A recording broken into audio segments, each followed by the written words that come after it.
بلکہ اوپر والا عزت دیتا ہے. پیسے سے نہیں خرید سکتے عزت. اور جب وہ کسی کو ذلیل کرتا ہے اس کے اعمال پہ کرتا ہے. پیسہ نہیں بچا سکتا آپ کو ذلت سے.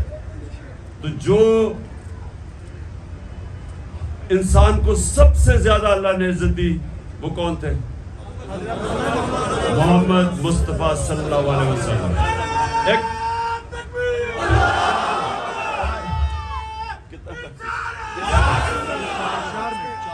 اچھا جی 4 منٹ 2 منٹ اچھا 2 منٹ رہ گئے. سنیں ذرا, ان کا نبوت سے پہلے بھی ان کا جو کردار تھا اس کی بنیاد 2 چیزوں پہ تھی, صادق اور امین. ایک سچا انسان اور انصاف کرنے والا. یہ 2 کوالٹیز لیڈر میں ہوتی ہیں. کوئی بھی لیڈر عزت نہیں کما سکتا جب تک وہ سچا نہ ہو اور جب تک وہ انصاف نہ کرے انسانوں. تو نوجوانوں, آپ نے یہ یاد رکھنا ہے, دنیا میں جدھر بھی جانا ہے سچ بولنا آسان کام نہیں ہے. کئی دفعہ آپ کو شارٹ کٹ نظر آئے گا کہ جھوٹ بول کے میں ادھر سے بچ جاتا ہوں, لیکن آپ اپنے آپ کو کمزور کرتے ہیں. جب سچ بولتے ہیں تو سچ کے لیے آپ کو دلیر ہونا پڑتا ہے, کھڑا ہونا پڑتا ہے. کئی دفعہ جو کہتے ہیں نا ظالم حکمران کے سامنے سچ بولنا ایک اللہ کو سب سے زیادہ چیز پسند ہے. تو آسان نہیں ہے, لیکن سچ آپ کو طاقتور کر دیتا ہے, سچ آپ کو عزت دیتا ہے. اور سب سے بڑی بات کہ جب آپ سچ بولتے ہیں تو جو الحق ہے وہ آپ کے ساتھ کھڑا ہو جاتا ہے. تو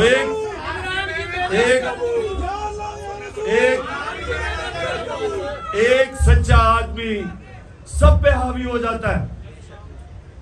میں ایک آپ کو بس آخر میں ختم کرتا ہوں کیونکہ روزہ کھلنے والا ہے. ہم کرکٹ کھیل رہے تھے, بڑی دیر کی بات ہے, میں ورلڈ 11 کے لیے کھیل رہا تھا. اس میں انگریز بھی تھے, ساؤتھ افریقہ میں بھی تھے, ہم پاکستانی بھی تھے. تو ہمارا آسٹریلیا میں سیریز ہو رہی تھی. تو اب وہ ورلڈ ہم سارا کچھ جیت جاتے ہیں. ان دنوں میں بڑی دیر کی بات ہے, بڑا پیسہ تھا جیتنے میں. تو جب ہم جیت جاتے ہیں تو ہمارے ہوتے ہیں ٹوٹل 16 کھلاڑی, لیکن 11 کھیلنے والے ہوتے ہیں, 16 اسکواڈ ہوتی ہے. اب 11 بیٹھ کے سوچ رہے ہیں کہ جی ہم یہ پیسہ جو ہم نے جیتا ہے تو ہم کیسے بانٹنا ہے. ہم نے وہ 16 کے بیچ میں بانٹنا ہے یا ہم 11 جنہوں نے محنت کی ہمارے بیچ میں بانٹنا ہے. اب یہ سنو ذرا, ایک سے شروع ہوتا ہے. میں تو تب بہت چھوٹا تھا, ٹیم میں سب سے چھوٹا تھا, تو ادھر سے شروع ہوا. جس سے پوچھے وہ کہ جی ہم نے محنت کیا, ہمارے بیچ میں بانٹنا چاہیے. وہ دوسرا کہ ہمارے ساروں کو پیسہ نظر آ رہا تھا. ایک کے بعد دوسرا کرتے کرتے کرتے ایک انگریز کھلاڑی تھا, کرسچن تھا, ایماندار تھا, اس کے پاس ہے. اس نے کہا تم سب کو شرم آنی چاہیے کہ وہ 16 ہمارے ساتھ تھے, ان کے اندر کیوں نہیں بانٹنا. ہم سب کو اتنی شرم آئی, ہم چپ کر کے بیٹھ گئے. ہم نے کہا جی جو وہ کہتا ہے ٹھیک کہتا ہے. ایک آدمی جب سچ بولتا ہے اور وہ کھڑا ہوتا ہے وہ سب پہ بھاری ہو گیا. ہم سب نے چپ کر کے کہا جی وہ ٹھیک کہہ رہا ہے, ٹھیک کہہ رہا ہے. یہ 2 چیزیں یاد رکھنا, صادق اور امین, انصاف کرنے والا اور سچا انسان, معاشرہ میں اس کی عزت ہوگی. دعا کرتے ہیں.